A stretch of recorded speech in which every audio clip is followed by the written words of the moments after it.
Bonjour, bienvenue à Lumière de la Parole aujourd'hui en ce mercredi 10 mars. Je suis heureux de vous retrouver encore une fois. Vous êtes de plus en plus nombreux à suivre les capsules, je suis très content. N'hésitez pas à les faire connaître en les partageant, en les likant, en commentant aussi. Moi, ça me fait toujours plaisir d'y répondre.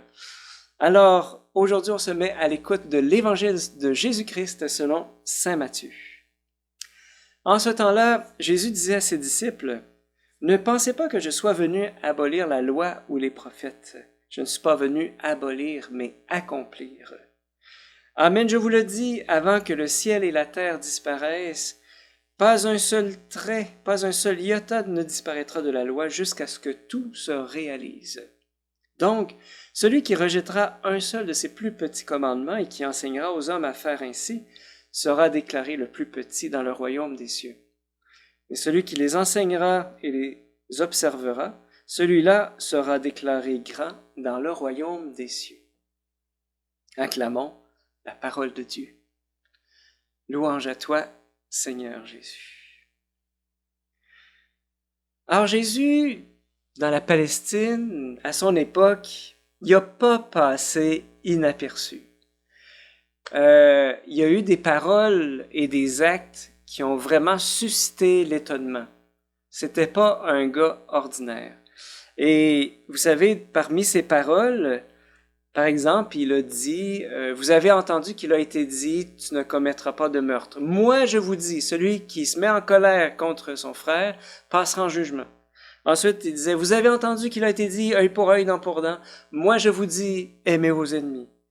Ensuite, il disait, par exemple, il a déclaré purs tous les aliments, alors qu'il y avait vraiment des normes strictes au niveau des aliments. Il avait dit, rien qui rentre dans l'homme et qui le rend, ne peut le rendre impur. Et donc, Jésus a donné l'impression qu'il venait abolir la loi de Moïse. Il donnait cette impression-là.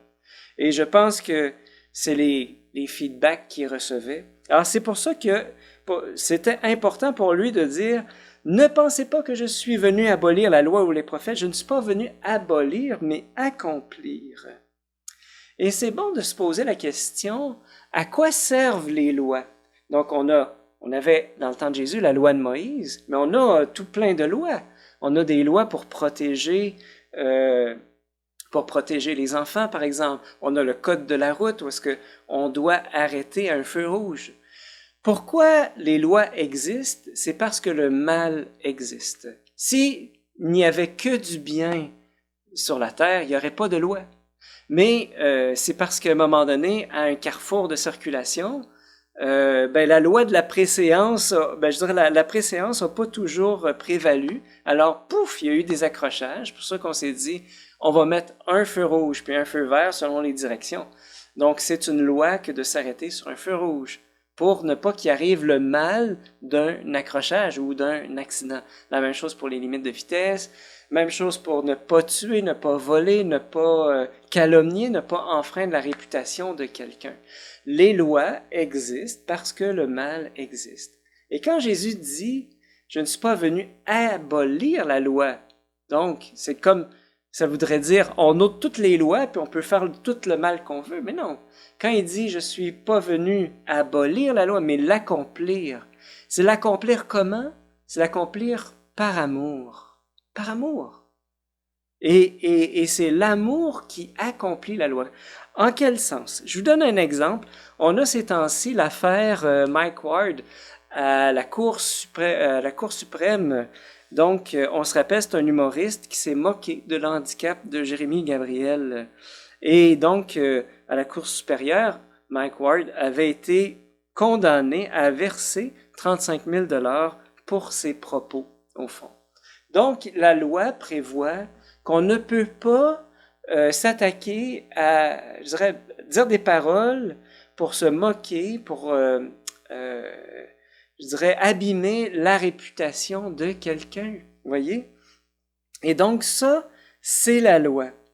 Mais l'amour, au fond, c'est un accomplissement de la loi parce que quand on connaît Jésus, à ce moment-là, on apprend qu'en fait, on ne peut pas, puis on ne veut pas, pour l'amour de Dieu, on ne peut pas se moquer de qui que ce soit. On ne peut pas se moquer de qui que ce soit.